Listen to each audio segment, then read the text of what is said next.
de clase efectiva que se pierden, o frente a los desastres, que en nuestra América Latina lamentablemente siempre tenemos huracanes, terremotos, inundaciones. Bueno, las TIC es una herramienta que en ese tiempo podría ser muy bien aprovechada y gestionada por el docente. Entonces también un factor a incorporar. Del punto de vista pedagógico, importante incorporar tiempos decididos por los estudiantes y por la comunidad. No solamente el tiempo que decide la escuela, sino que el estudiante tenga oportunidad de elegir.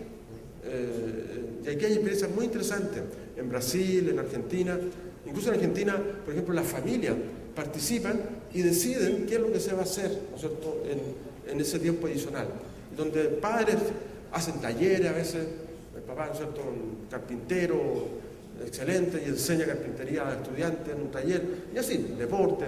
Entonces, pensar en un tiempo muy interactivo con la comunidad y la familia. Los periodos de clase, también lo que veíamos. Esto varía de acuerdo a las materias, ¿no es cierto? No es una receta universal, pero en general se ve de que debería haber periodos más amplios y más flexibles, no un currículum muy fragmentado, sino que podemos trabajar como un área que permita entonces que los ritmos distintos de los alumnos puedan desplegarse en una unidad de clase más amplia de clase. En nuestro país, por lo menos, tratamos de que el lenguaje y matemática sean bloques de 2 horas. No se puede lograr siempre por las horas de los profesores, pero eso facilita, pero en muchos casos solamente de 1 hora pedagógica, lo cual es 45 minutos, no es mucho. Entonces, bueno, es una tendencia. Y más tiempo el profesor, y esto es un cambio que tenemos que hacernos todos nosotros, ¿cierto? Partiendo por estas posiciones, ¿cierto?, en que el profesor hable menos. O sea, tenemos que tratar de que nuestros métodos, nuestras técnicas de trabajo incorporen mucho más al niño. Hay un momento en la clase que el profesor tiene que instruir, disciplinar, entregar la materia. Pero creemos que eso debe ser complementado con lograr que el niño participe, se involucre. Porque si no, el niño efectivamente mirando por la ventana mientras nosotros hablamos.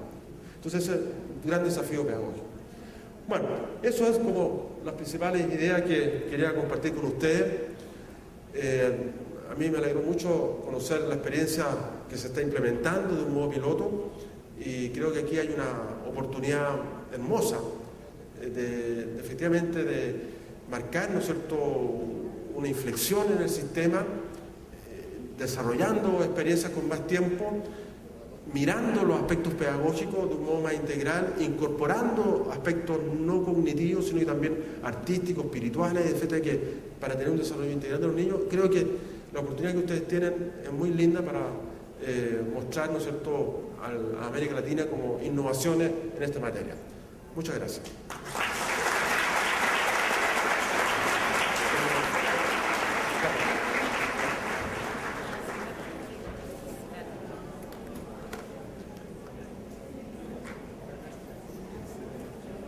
Bueno, magnífica conferencia magistral. Por favor.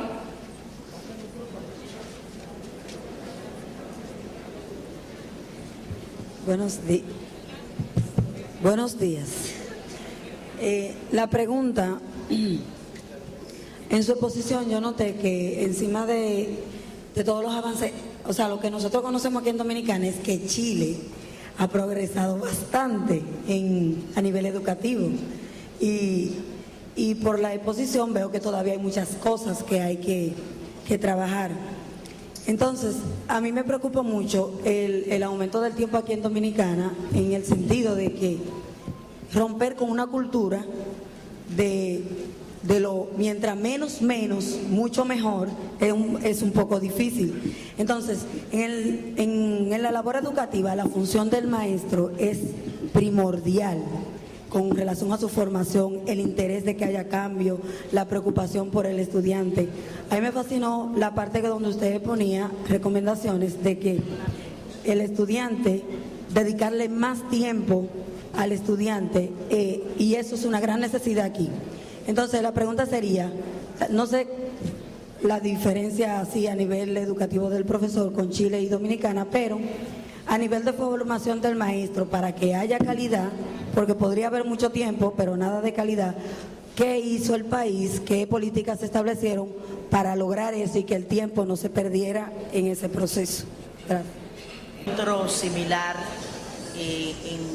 como escuché a alguien afirmar lo siguiente, que nosotros estamos viviendo una etapa en que los estudiantes del siglo XXI reciben la enseñanza en centros del siglo XX, con nosotros que tenemos la mentalidad y llevamos una práctica educativa del siglo XIX.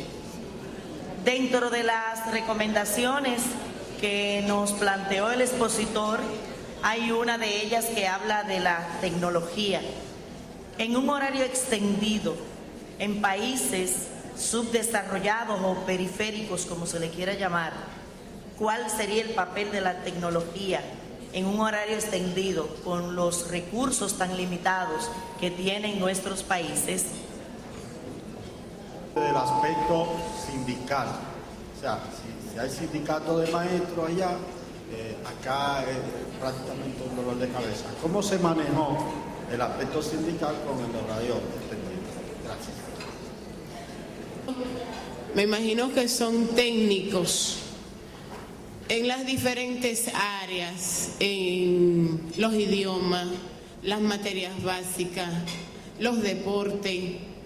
Me imagino cómo estructuraron, cómo se organizaron, porque me imagino que hay un grupo para cada área. Esa es la inquietud. No solamente la parte de infraestructura, o sea, que enfatizó todo el resto, pero ¿se produjo algún debate público en Chile de la parte del financiamiento cuando decidieron dar ese vuelco, o sea, los costos y la inversión presupuestaria que significaría, digamos, ese cambio? Última pregunta. Inserta en un contexto sociocultural semirural en la comunidad de Guaricano, nació con una jornada de tiempo extendido hace ya 4 años, pero nos hemos encontrado con un problema. La comunidad circundante entiende que jornada extendida implica necesariamente educación técnica. Después de 4 años todavía hay gente que se aparece allá diciendo, pero aquí no dan cursos técnicos. Entonces me gustaría saber, por un lado, si ustedes en Chile tuvieron esa misma problemática con la población y una pregunta ya circunstancial, si la educación, por lo menos la básica, es obligatoria en Chile. Gracias. Pregunta muy complicada y no tengo respuesta para todas, pero va a ser una contribución, para partir por las preguntas quizás menos conflictivas, ¿no es cierto? Bueno, efectivamente, para el financiamiento, este fue un tema muy relevante de discusión. De hecho, varias veces hubo que cambiar la ley, con todo lo que eso implica, porque no se alcanzó a cumplir con las metas planteadas en la ley, ¿no? Que los crecimientos tienen que estar en esta jornada en cierto periodo, por problemas de financiamiento de la infraestructura.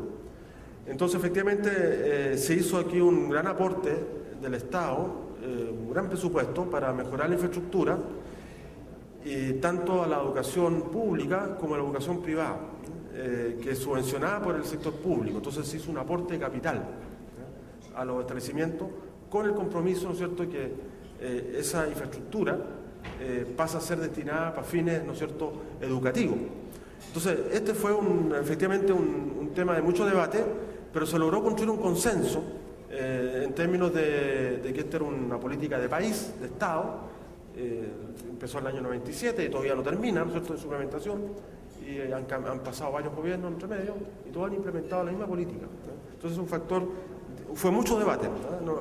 Porque algunos planteaban que efectivamente el sector público no tenía por qué dar recursos al sector privado para financiar infraestructura, y al mismo tiempo al revés, porque le dan al público y no al privado.